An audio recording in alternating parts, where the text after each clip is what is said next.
Hello everyone, welcome back to the channel. आज इस video में हम एनाटॉमी का नेक्स्ट टॉपिक पढ़ने वाले हैं। इससे पहले वीडियो में हमने epithelial tissue, connective tissue, muscle tissue में हमने स्केलेटल मसल पढ़ लिया था।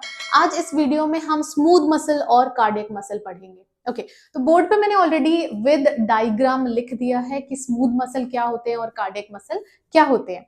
ओके, सबसे पहले हम पढ़ेंगे स्मूथ मसल्स। ठीक है, स्मूथ मसल्स क्या होते हैं? नॉन स्ट्राइएटेड मतलब अगर आप यहाँ पे देखोगे, अगर आप इसकी इमेज देखोगे तो आपको यहाँ पे स्ट्राइप्स नहीं दिखेंगी। ठीक है, तो ये नॉन स्ट्राइएटेड है। ओके, नो स्ट्राइएशन मतलब वही कि कोई स्ट्राइएशन प्रेजेंट नहीं है, कोई स्ट्राइप्स प्रेजेंट नहीं होती है और स्पिंडल शेप के होते हैं। ठीक है, तो ये जो शेप है इसको हम क्या बोलते हैं? Spindle shape. ठीक है, ओके, नेक्स्ट क्या है? वन सेंट्रल न्यूक्लियाई मतलब एक सेंट्रल न्यूक्लियाई आपको दिखेगा इसमें।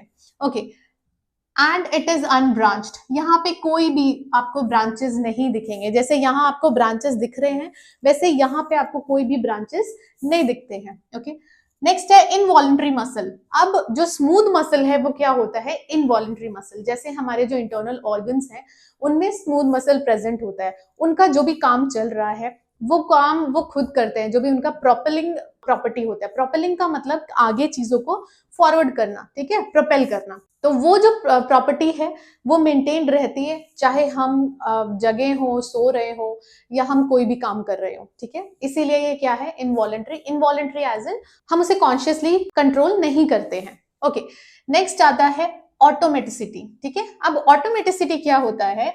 Intrinsic ability to initiate its own contraction, जैसे कि पेरिस्टालसिस। ठीक है, ओके, अब ऑटोमेटिसिटी का मतलब क्या होता है? ऑटोमेटिकली अपना काम करना इज ऑटोमेटिसिटी। अब ये क्या करता है? इसके पास एक खुद ही एबिलिटी है कि ये अपना जो कॉन्ट्रैक्शन है वो खुद इनिशिएट कर सकता है।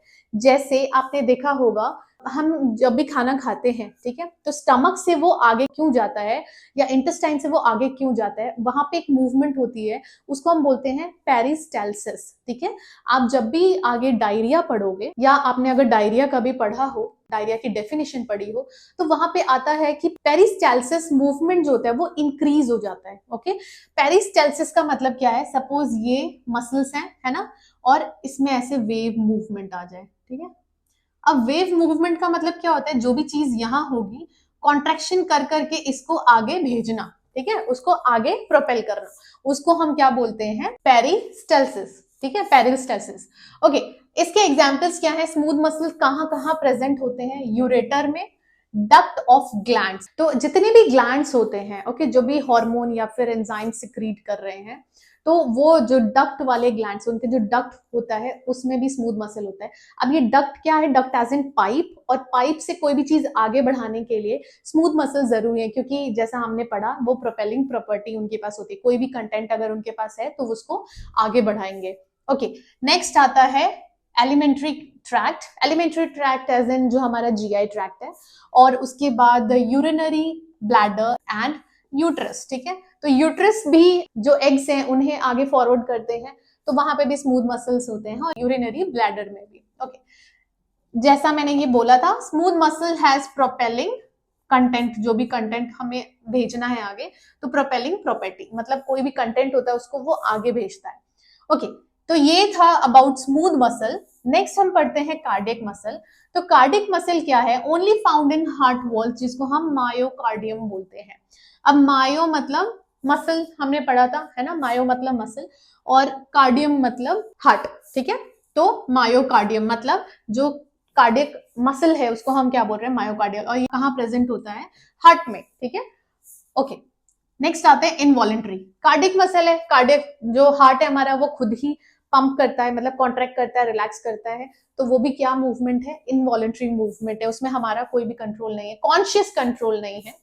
ओके, नेक्स्ट आता है स्ट्राइएशन आर प्रेजेंट। अब आप यहाँ पे देखोगे कि स्ट्राइएशन प्रेजेंट है, ये जो स्ट्राइएशन है ये स्ट्राइप्स प्रेजेंट होते हैं इसमें। ठीक है, दूसरा है each fibres has one nucleus and one or more branches. ठीक है, तो यहाँ पे हमने देखा कि ये जो फाइबर है, ठीक है, यहाँ तक एक फाइबर है और यहाँ से ये दूसरा फाइबर शुरू हो जाता है। तो ये जो इंटरकैलेटेड डिस्क है, ये रेड वाला, जो रेड वाला स्ट्राइप आप देखोगे इसको बोलते हैं इंटरकैलेटेड डिस्क, ठीक है। और ये जो इंटरकैलेटेड डिस्क है ये दो फाइबर्स को सेपरेट करता है, ठीक है। मतलब ये अलग मसल फाइबर है, ये अलग मसल फाइबर है, और ये दोनों ज्वाइंट हो रहे हैं इंटरकैलेटेड डिस्क पे, ठीक है। ये जो इंटरकैलेटेड डिस्क है ये दोनों को ही सेपरेट करता है। तो अब ये अलग मसल फाइबर है, ये अलग मसल फाइबर है, और जैसा कि हमने पढ़ा कि each fibre has one nucleus, okay. तो each fibre has one nucleus, okay, and one or more branches. तो इसमें एक ब्रांच भी प्रेजेंट हो सकता है और एक से ज्यादा ब्रांचेस भी प्रेजेंट हो सकते हैं। नेक्स्ट क्या है, heart has intrinsic pacemaker system, ठीक है।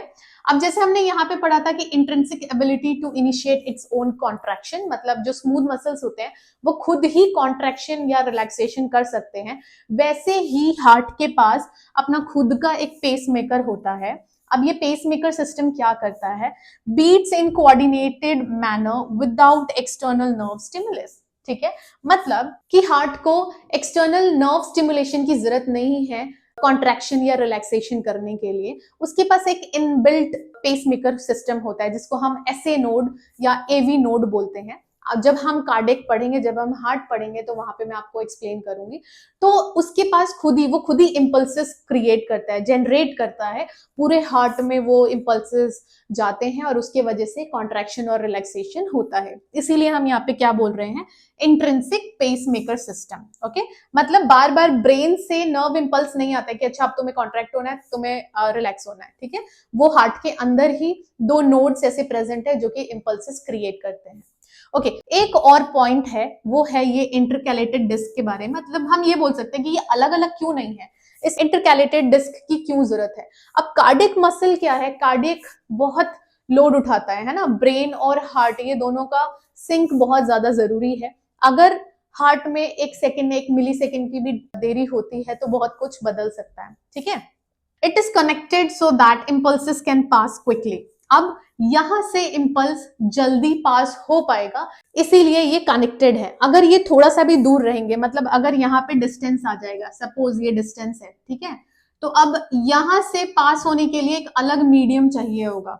ऐसा तो नहीं है ना कि इंपल्सेस हवा में ही उड़ जाएंगे, उन्हें एक जंक्शन चाहिए होगा प्रॉपर, ठीक है, और उसमें टाइम लगेगा। इसीलिए क्या है, ये कनेक्टेड होता है और कनेक्शन की वजह से ही जो इंपल्स है वो बहुत जल्दी पास होते हैं, ओके।